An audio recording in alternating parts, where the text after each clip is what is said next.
Hello guys, welcome back to our YouTube channel. This is Nagavamshi. You are watching Nagavamshi vlogs.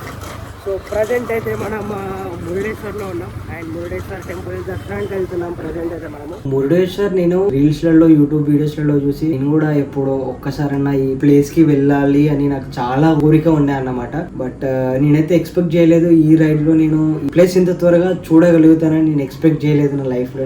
నేను మురుడేశ్వర్ కి reach అయిన తర్వాత so అక్కడ మన టెంపుల్ వెనకాల శివుని విగ్రహం ఏదైతే ఉంటుందో పెద్దది, సో సముద్రం ఒడ్డున ఇది చూసిన తర్వాత నాకు చాలా అంటే చాలా బాగా అనిపించింది. కొన్ని ప్లేసెస్ ఉన్నాయి నాకు, సో స్టిల్ నా బకెట్ లిస్ట్ లో ఉన్నాయి. సో ఈ ప్లేసెస్ కి వెళ్ళాలి అని చెప్పేసి, అందులో ఒక ప్లేస్ వచ్చేసి మురుడేశ్వర్.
నా అదృష్టం ఏంటో కానీ 2 సార్లు దర్శనం చేసుకోవడం జరిగింది నేను మురుడేశ్వర్లో. సో 2 hours గుడిలోనే టైం స్పెండ్ చేశాము.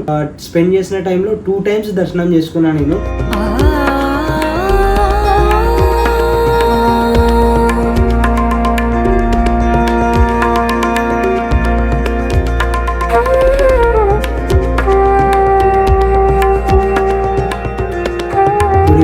సెకండ్ టైం దర్శనం చేసుకుంటున్నప్పుడు సో ఎవరో ఉండి అక్కడ చెప్పారన్నమాట, సో గుడిలోనే అన్నప్రసాదం జరుగుతుంది మనకి. అన్నప్రసాదం దగ్గర బ్రేక్ఫాస్ట్ అయితే చేసాము. అక్కడే బ్రేక్ఫాస్ట్ చేసేసి 10:40 వరకు గుడిలోనే ఉన్నాము మురుడేశ్వర టెంపుల్ దగ్గర. సో 12:13కి అయితే రైడ్ అయితే స్టార్ట్ చేసాము. అండ్ మన నెక్స్ట్ డెస్టినేషన్ పాయింట్ వచ్చేసి మరవంతా బీచ్. మురుడేశ్వర టెంపుల్ నుంచి వెళ్ళి మరవంతా బీచ్ వచ్చేసి 56 kilometers. అండ్ ఈ 56 kilometers ఏదైతే రైడ్ చేసామో, ఈ రైడ్ చేస్తున్న టైంలో టోటల్ కోస్టల్ లైన్ లో రైడ్ చేసాం మనము. సో ఎలా అంటే మనం బైక్ రైడ్ చేస్తుంటే నేను రైట్ సైడ్ లో తిరిగితే సముద్రం కనబడుతుంది. సో చాలా అంటే చాలా బాగా అనిపించింది నాకు. సో మనము ఎగ్జాక్ట్లీ మరవంతా బీచ్ కి అయితే 1:20కి రీచ్ అయ్యాము.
3:20కి మరవంత బీచ్ నుంచి అయితే స్టార్ట్ అయినాము.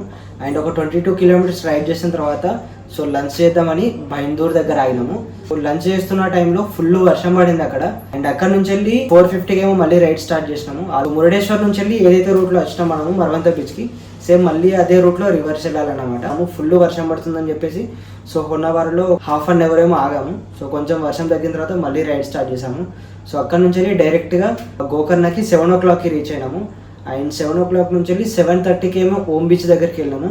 ఓం బీచ్కి వెళ్ళిన తర్వాత ఏంటంటే అక్కడ మనకి బ్లూ వాటర్ కనిపిస్తుంది అన్నమాట. సో దానికోసం నేను బన్నీ వచ్చేసి కొంచెం ట్రెక్కింగ్ చేయాల్సి ఉంటుంది. కొంచెం ట్రెక్కింగ్ చేసి కిందికి వెళ్ళాము. అక్కడైతే నాకు బ్లూ వాటర్ ఏం అనవలేదు. బట్ బ్లూ వాటర్ అనేది ఒక పర్టికులర్ సీజన్లోనే ఉంటుందంట. ఓం బీచ్ నుంచి వెళ్ళి సో రిటర్న్ వెళ్ళేటప్పుడు ఆల్మోస్ట్ ఒక 1 hour ట్రాఫిక్ జామ్లో ఇరుక్కపోయినాము. అండ్ దాని తర్వాత ఒక 2-3 హోటల్స్ వాళ్ళకి రీచ్ అయ్యాము. సో అక్కడ వాళ్ళు ఏం చెప్పారంటే హోటల్స్ అయితే గోకర్ణలో ఎక్కడ అవైలబుల్ లేదని చెప్పారు. వాళ్ళు ఒక నెంబర్ ఇస్తే 12 kilometers రైడ్ చేసుకుంటూ వెళ్ళిన తర్వాత సో ఆ హోటల్ చూస్తే ఆ హోటల్ సిచ్యువేషన్ వచ్చేసి ఇట్లా ఉంది. సో స్టిల్ కన్స్ట్రక్షన్ అనే ఉంది బిల్డింగ్. అది 4 పరుపులు కింద వేసేసి డోర్ లాక్ లేదు, వాష్రూమ్స్ లేదు, ఏది లేదు. ఈవెన్ అట్లీస్ట్ ఒక ఫ్యాన్ కూడా లేదు.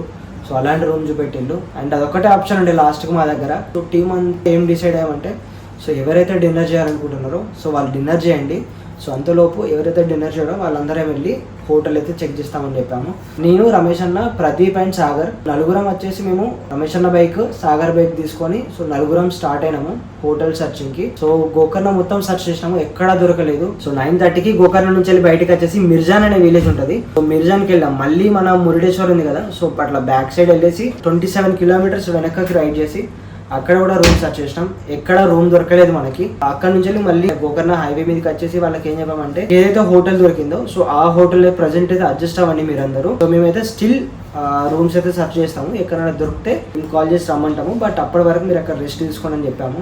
అలా వెతుక్కుంటూ ఆల్మోస్ట్ ఒక 50 kilometers రైడ్ చేసాము. కార్వర్ వరకు రీచ్ అయ్యాము మేము. ఈ 50 kilometers లో హెవీ రెయిన్ పడింది. మా దగ్గర వాటర్ బాటిల్స్ లేవు, మొబైల్ ఛార్జింగ్ లేదు, ఏదైనా రికార్డ్ చేద్దామన్నా ఏమన్నా చేద్దామన్నా. హైవే మీద చాలా హోటల్స్ ఉండే, ప్రతి ఒక్క హోటల్లో అడుక్కుంటూ వెళ్ళినా కానీ ఎక్కడ ఖాళీ లేవు అన్నారు. సో కార్వర్కి నైట్ 3 o'clockకి రీచ్ అయిన తర్వాత ముందుకు వెళ్ళలేము, వెనక్కి వెళ్ళలేము. సో ఇంకేం చేయాలో అర్థం కాక కార్వర్లో ఒక హోటల్ మెట్ల మీద పడుకున్నాము లిటరల్గా. So this was one of the worst day in my life. యాక్చువల్గా నేను ఇలాంటి రోజు నేను ఎక్స్పీరియన్స్ చేయాల్సి వస్తుంది అని ఎక్స్పెక్ట్ చేయలేదు.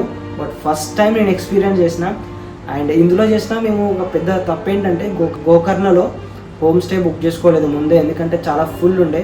మేబీ అక్కడికి వెళ్ళిన తర్వాత దొరుకుతాయి అనుకున్నాము, బట్ దొరకలేదు.